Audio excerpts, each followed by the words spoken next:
How's it going, and welcome back to Hyrule Highlights, the series where I go over one glitch, theory, feature, secret, or whatever else I think's cool in a Zelda game.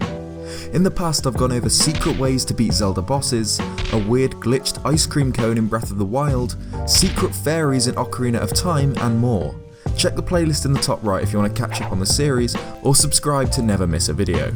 So today we're going to go over what could be the craziest glitch, or rather pair of glitches, I've ever seen in Breath of the Wild. And let me tell you, that game has some weird glitches.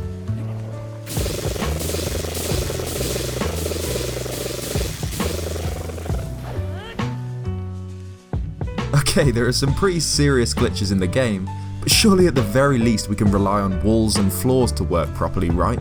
We can't, I don't know, just sink through floors whenever we want, or jump through walls. Well, we can now. There are a couple of new glitches discovered recently by the Breath of the Wild speedrunning community that let Link do just this, so let's have a look at them. The first one is one I showed before a couple of weeks ago in my Secret Ways to Beat Zelda Bosses video, but it's a glitch called shield clipping, and it allows you, using a shield jump, to glitch through walls in the game, including being able to skip Test of Strength shrines by just straight up ignoring the boss and jumping through the wall at the end, or jump into shrines on the Great Plateau without visiting the tower. Let's have a little look at how it works. Cue the music.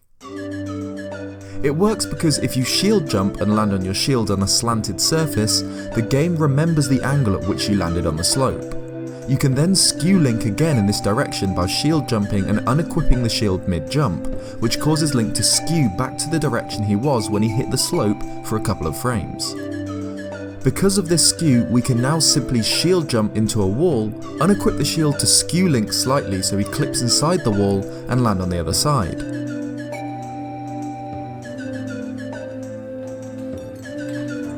This works on all sorts of vertical walls and surfaces because of how the skew works, though it works better on walls you can't climb.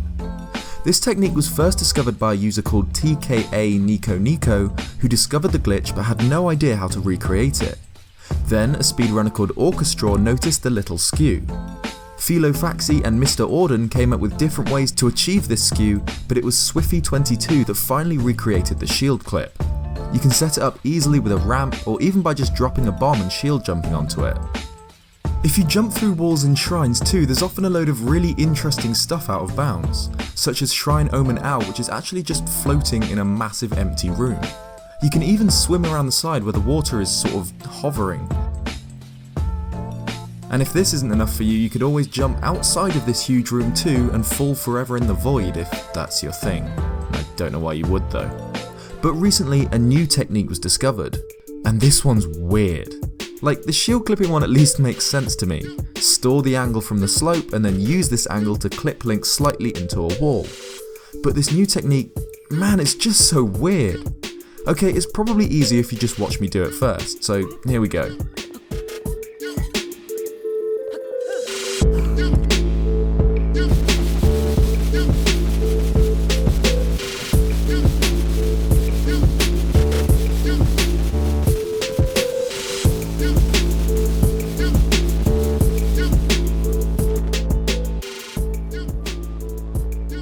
Yep, again it uses shield surfing. How is this one technique so broken? From the simplest shrine skips ever to the weirdest, most glitchy techniques in the game, it's all shield surfing. Anyway, we shield surf, and then as soon as the shield hits the ground, start mashing jump as fast as we can. This is why it's easier to slow time by holding the bow out for a second, which allows us to mash more quickly. As far as I know, you need to begin mashing jump on the same frame that Link hits the floor, and if you mash correctly when the shield hits the ground, Link will begin to slowly bend towards the floor, which is when you need to change the speed of your mashing to a pattern of 3s, which will cause them to sink through.